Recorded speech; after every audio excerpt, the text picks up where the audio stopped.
زرش یزدان خان یزدان جس کا اپنے نام کے ساتھ جوڑ کر نام میں بڑبڑاتا ہوا دلفریبی سے مسکرایا تھا اور ایک نظر اس کی گہری کالی آنکھوں میں دیکھ کر وہاں سے چلا گیا تھا۔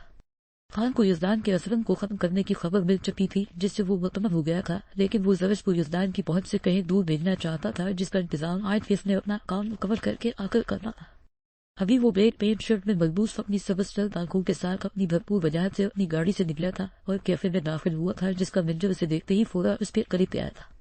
یہ کیفے بھی ان کی آرگنائزیشن کا حصہ تھی تاکہ محفوظ طریقے سے اپنے کلائنٹ سے وہ لوگ مل سکے۔ گزرے 5 سال میں اس آرگنائزیشن نے اپنے گہرے پنجے یہاں گاڑ لیے تھے۔ ان کا یہاں نام بولا جاتا تھا۔ مینیجر اس کے قریب آتا بولا تھا۔ خان نے اس کو دیکھ کر ہلکا سا اپنے سر کو خم دیا تھا۔ مجھے اگر کسی چیز کی ضرورت ہوئی تو بتا دوں گا، اب جاؤ یہاں سے، خان سرد سپاٹ آواز میں بولا تھا۔ مینیجر اپنا سر ہلاتا تیزی سے وہاں سے غائب ہوا تھا۔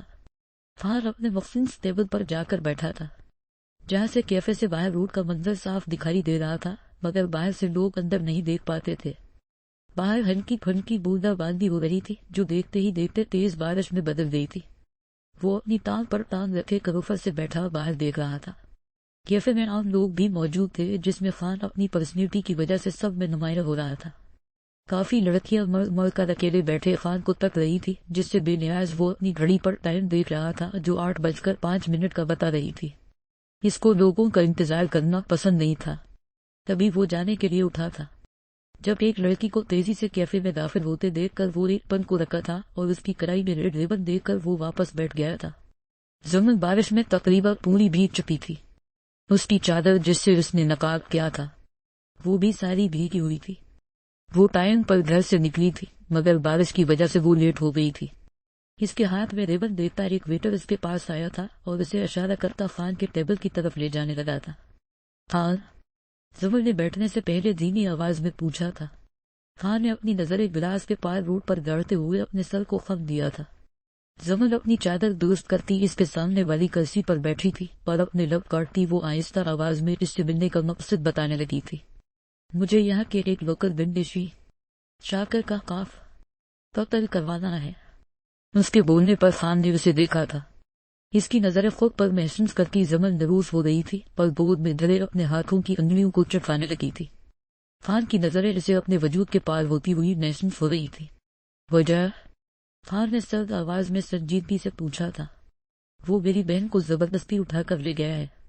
اس کی وجہ سے میرے آبادی مر گئے ہیں اور پولیس میری مدد نہیں کر رہی۔ وہ کانپتے لہجے میں دھیمی آواز میں بول رہی تھی۔ خان نے زمین پر سے دوبارہ اپنی نظریں ہٹا لی تھی۔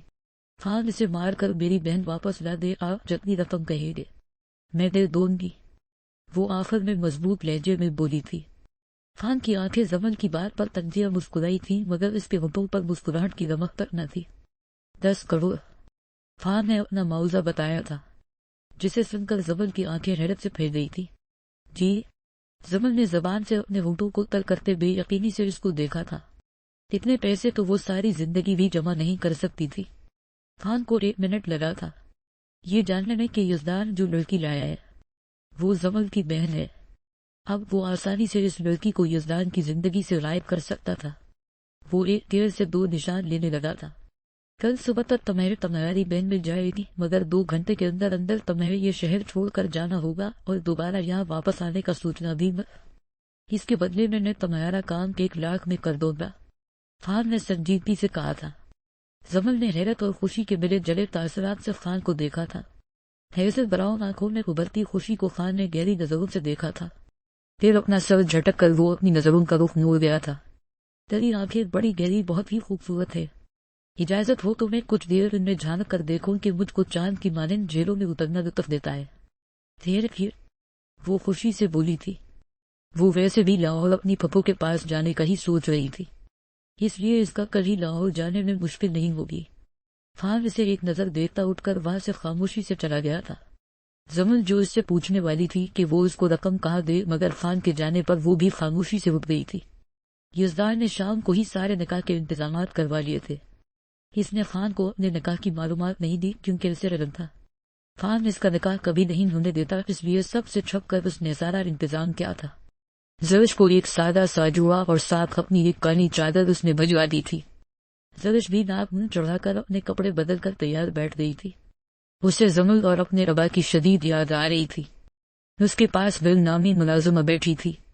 جب یزدان کے ساتھ کچھ لوگ روم میں آئے تھے، نکاح کے ایجاب و ملائل کے وقت زرش نے ہچکچاتے ہوئے قبول ہے کہا تھا۔ زرش ولد علیم الدین آپ کا نکاح یزدان خان ولد عمر خان سے بما حق میں 1 کروڑ روپیہ کیا جاتا ہے، کیا آپ کو قبول ہے؟ زرش نے ایک گہری سانس لی تھی۔ اس کی غیر اختیاری نگاہ یزدان خان پر گئی تھی، جو منتظر نگاہوں سے اس پر ہی نظریں ٹکائی بیٹھا تھا۔ قبول ہے، اس نے نظریں جھکائے جواب دیا تھا۔ اسی طرح یزدان خان سے بھی پوچھا گیا تھا، جس نے جھٹ سے جواب دے کر زرش کو اپنا محرم بنا ڈالا تھا۔ نکاح کے بعد وہ سب سے گلے مل رہا تھا۔ اس کے چہرے پر زندگی سے بھرپور مسکراہٹ نے احاطہ کیا تھا۔ مبارک ہو بھابھی، پاس بیٹھی گل نے دھیمی آواز میں کہا تھا، اور مسکرا کر اسے دیکھتی وہ بھی باہر چلی گئی تھی۔ اب کمرہ خالی وجکا تھا۔ یزدان بھی باہر گیا ہوا تھا۔ زرش ساکت سی بیڈ پر بیٹھی تھی۔ زندگی نے کیسا پلٹا لیا تھا۔ وہ جو کبھی اپنے گھر خوش باش رہ رہی تھی، اب کہاں پہنچ چکی تھی؟ اسے خود علم نہ تھا۔ وہ اپنی سوچوں میں گم تھی۔ جب یزدان روم میں داخل ہوا تھا، زما زر گیا میرے دل، یزدان نے اسے گمبھیر لہجے میں پکارا تھا۔ زرش جھٹکے سے اپنی سوچوں سے باہر آئی تھی۔ بے اختیار اس کی نگاہیں یزدان سے ملی تھی۔ دیر آنکھوں میں ایک چمک صاف دکھائی دے رہی تھی۔ وہ گہری نگاہوں سے استحقاق بھری نگاہوں سے زرش کو دیکھ رہا تھا۔ اب مجھے میرے گھر لے کر جائے، وہ اس کی نگاہوں سے نروس ہوتی دھیمے لہجے میں بولی تھی۔ میں ابھی آپ کو لے کر چلتا ہوں، پہلے اپنا چہرہ تو دکھائے زما زرگیا میرے دل، وہ اس کی جانب اپنے قدم اٹھاتا گہرے لہجے میں بولا تھا۔ اس کی بات پر وہ سمجھ سی گئی تھی۔ اسے زما زرگیا کا مطلب سمجھ نہیں آ رہا تھا، مگر جیسے یزدان بول رہا تھا، یہ لفظ اس کی دل کی دھڑکنوں کو منتشر کر رہا تھا۔ وہ آپ پہلے مجھے میرے گھر لے کر جائے، وہ گھبرائی سی بولی تھی۔ یزدان اس کے قریب بیڈ کے پاس جا کر رکھا تھا۔ خاموشی سے اس نے اپنا ہاتھ زرش کے آگے بڑھایا تھا۔ وہ لب کاٹتی اس کے ہاتھ کو ایک نظر دیکھتی دھیرے سے اپنا کانپتا ہاتھ اس کے ہاتھ پر رکھ چکی تھی۔ یزدان نے اس کے ہاتھ کو پکڑ کر اسے کھڑا کیا تھا۔ زرش نظریں جھکائے اب اس کے سامنے کھڑی تھی۔ ساری بہادری اس کی جھاگ کی طرح بیٹھ چکی تھی۔ یزدان نے اس کی تھوڑی کے نیچے 2 انگلیاں رکھتے اس کا چہرہ اوپر اٹھایا تھا، جس سے اس کی نگاہیں یزدان خان سے ملی تھی۔ زرش یزدان خان، اگر آپ کی اجازت ہو تو آپ کا چہرہ دیکھنے کا منتظر ہو، وہ دھیمے مگر گہرے لہجے میں بول رہا تھا۔ زرش کا دل تیزی سے دھڑک رہا تھا۔ اس نے لب کاٹتے اپنے چہرے سے نقاب ہٹایا تھا اور اپنی نگاہیں جھکلی تھی۔ یزدان اس کے چہرے کو دیکھتے ساکت سا کھڑا تھا۔ بے اختیار اس نے زرش کے چہرے پر جھکتے اس کی بے داغ چمکتی پیشانی پر اپنے تشنا لگ رکھے تھے۔ ایک سکون سا یزدان کو اپنے اندر اترتا ہوا محسوس ہوا تھا۔ یزدان کا لفظ محسوس کرتی وہ جی جان سے کانپ گئی تھی۔ وہ اس سے پیچھے ہٹا تھا اور اپنی جیب سے اس نے ایک لاکٹ نکالا تھا، جس پر چھوٹے لفظوں میں زما زرگیا لکھا ہوا تھا۔ اس نے آنکھیں بند کیے کھڑی زرش کے کندھے سے چادر ہٹائی تھی اور لاکٹ اس کے گلے میں پہنایا تھا۔ اس کا نازک وجود یزدان کی انگلیوں کا لفظ محسوس کرتی ہولے ہولے لرز رہی تھی۔ اس کے گلے میں لاکٹ پہنا کر وہ پیچھے ہٹا تھا جب اس کا اچانک فون بند ہوا تھا۔ فون پر خان کی کال دیکھ کر وہ تیزی سے زرش سے بولا تھا، زما زرگیا آپ 5 منٹ انتظار کریں، میں یہ کال سن کر آیا۔ وہ اسے ایکسکیوز کرتا روم سے باہر چلا گیا تھا۔